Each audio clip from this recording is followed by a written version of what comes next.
Baiklah, selamat siang dan salam sejahtera untuk kita semua. Pertama-tama kami mengucapkan terima kasih kepada Ibu Dr.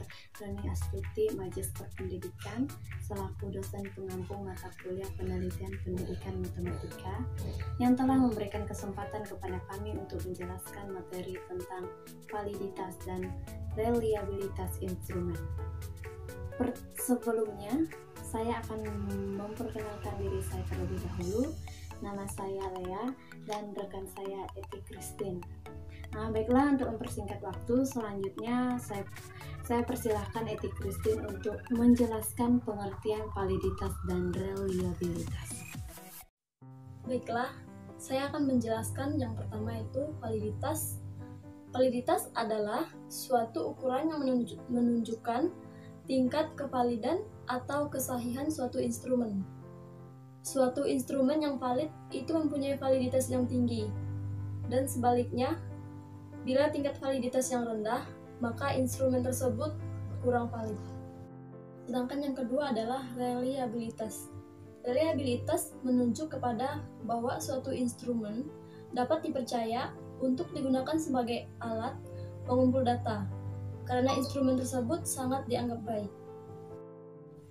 Instrumen yang baik tidak mungkin bersifat tendensius, mengarahkan responden untuk memilih jawaban-jawaban tertentu. Reliable artinya dapat dipercaya, juga dapat diandalkan. Sehingga beberapa kali diulang pun hasilnya akan tetap sama atau konsisten. Pengujian reliabilitas dapat dilakukan secara eksternal maupun internal. Baiklah, selanjutnya saya akan menjelaskan tentang macam-macam validitas. Di sini kami hanya mengambil 3 macam validitas, yaitu validitas isi, validitas bangun, dan validitas ramalan. Yang pertama, saya akan menjelaskan tentang validitas isi. Validitas isi itu adalah setiap konsep harus dikembangkan indikator-indikatornya. Dengan adanya indikator dari setiap konsep, maka bangun pengertian akan nampak dalam memudahkan dan menetapkan cara pengukuran. Cara menetapkan indikator suatu konsep dilakukan dengan 2 cara. Yang pertama, yaitu menggunakan pemahaman atau logika, berpikir atas dasar teori pengetahuan ilmiah. Itu kita menggunakan pemahaman dan logika. Yang kedua, itu kita menggunakan pengalaman empiris, yaitu pengalaman kita, yakni yang terjadi di dalam suatu kehidupan nyata. Baiklah, yang kedua yaitu tentang validitas bangun. Validitas bangun itu adalah pengertiannya yang berkenaan dengan kesanggupan alat ukur untuk mengukur pengertian yang terkandung dalam materi yang diukurnya. Semua ini tergantung dalam konsep kemampuan minat sebagai variabel penelitian. Dalam berbagai bidang kajian itu haruslah jelas apa yang ingin diukurnya. Dan beberapa konsep di atas masih abstrak dan masih memerlukan penjarahan yang lebih spesifik, sehingga memudahkan peneliti untuk mengukur apa yang mereka inginkan. Setiap konsep harus dikembangkan indikatornya. Mengapa? Karena dengan adanya indikator dari konsep, maka akan mempermudah peneliti untuk bisa menetapkan cara pengukurannya. Sedangkan untuk variabel tertentu bisa menggunakan alat ukur yang berlainan untuk mengukurnya. Apabila hasil tes yang tidak berhubungan secara positif satu sama lain, berarti ukuran tersebut tidak memiliki validitas bangun. Selanjutnya yang ketiga yaitu validitas ramalan. Dalam validitas ini diutamakan bukan isi tes, tetapi kriteria tertentu dan alat ukurnya berupa motivasi belajar. Motivasi bisa digunakan meramalkan prestasi bila skor yang diperoleh dari ukuran pertama.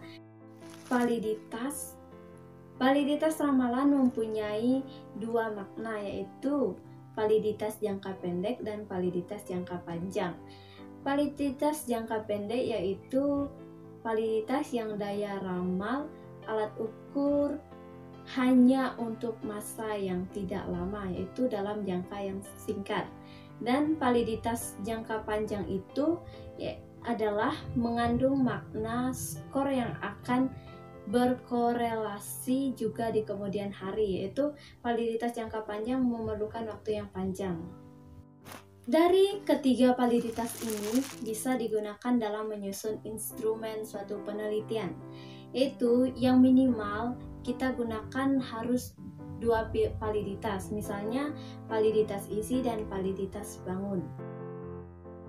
Selanjutnya saya akan menjelaskan tentang cara menentukan validitas atau uji dari validitas tersebut. Di sini ada 3 yang dapat kita tentukan dalam penentuan uji validitas tersebut. Validitas bisa ditentukan dengan menggunakan rumus perhitungan validitas dari sebuah instrumen itu, yaitu dengan 3 pembagian. Yang pertama, korelasi produk momen. Yang kedua, corrective item to total correlation. Yang ketiga, analisis faktor. Baiklah, saya akan menjelaskan satu instrumen uji validitas tersebut. Yang pertama, korelasi produk momen, yaitu instrumen butir dinyatakan valid jika mempunyai korelasi dengan skor total atau R hitung di atas R tabel, di mana uji validitas korelasi produk momen ini itu yang sering digunakan dalam pengujian instrumen, dan juga bisa kita gunakan dengan menggunakan aplikasi yaitu SPSS. Selanjutnya, yang kedua, corrective item to total correlation adalah pengujian dengan mengkoreksi nilai R hitung karena dengan spurious overlap. Perhitungan dengan aplikasi yaitu menggunakan analyze, scale, reliability analyze. Pindahkan responden pada masing-masing butir tanpa skor total dari kiri ke kanan, lalu pilih statistik, klik pada scale of item delete, lalu klik OK. Cara ini untuk menggunakan SPSS dalam corrective item to total correlation. Yang ketiga itu analisis faktor, di mana item yang valid akan mengelompok pada kontak yang diukur, yaitu dengan aplikasi SPSS kita bisa menggunakan analyze, data reduction, faktor analyze. Selanjutnya, masukkan semua jawaban responden. Cara ini digunakan untuk aplikasi SPSS. Selanjutnya, saya akan menjelaskan tentang kegunaan dari validitas tersebut. Ini terbagi menjadi 5 kegunaan. Yang pertama yaitu untuk menghindari pertanyaan yang kurang jelas. Yang kedua, untuk memperbaiki pertanyaan yang kurang jelas juga. Yang ketiga, untuk meniadakan kata-kata yang terlalu asing atau yang menimbulkan kecurigaan dari instrumen tersebut. Yang keempat, untuk menambah item yang diperlukan atau untuk meniadakan item yang tidak relevan atau yang tidak diperlukan. Yang kelima, untuk mengetahui validitas kuesioner tersebut.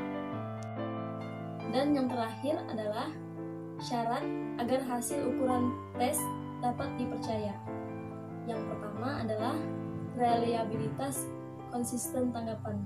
Nah, reliabilitas konsisten tanggapan ini adalah responden mempersoalkan apakah tanggapan responden terhadap tes tersebut sudah baik atau konsisten. Ada 3 mekanisme untuk memeriksa reliabilitas tanggapan responden terhadap tes. Yang pertama adalah teknik tes retest. Teknik tes retest adalah pengkonsistensian 2 kali dengan menggunakan suatu tes yang sama dalam waktu berbeda. Yang kedua adalah teknik belah dua. Teknik belah dua yaitu pengukuran ini dilakukan dua kelompok item yang setara pada saat yang sama, karena setiap kelompok item merupakan separuh dari seluruh teks. Dan yang ketiga adalah bentuk ekivalen. Nah, pada teknik bentuk ekivalen ini, pengukuran ini dilakukan dua tes yang disebut dengan setara. Kemudian, diberikan kepada responden tes dalam waktu bersamaan. Skor dari dua kelompok tes tersebut dikorelasikan untuk mendapatkan reliabilitas tes. Sedangkan yang kedua adalah konsistensi gabungan item. Reliabilitas ini berdasarkan dengan kematangan atau konsistensi antara item-item suatu tes. Hal ini bisa diungkapkan dengan pernyataan apakah terhadap objek ukuran yang sama. Jika bagian objek ukuran yang sama, hasil ukur antara satu item sama dengan N, item yang lain itu tidak konsisten. Baiklah, demikian video presentasi dari kami. Jika ada kesalahan dalam pengucapan kata, kami mohon maaf.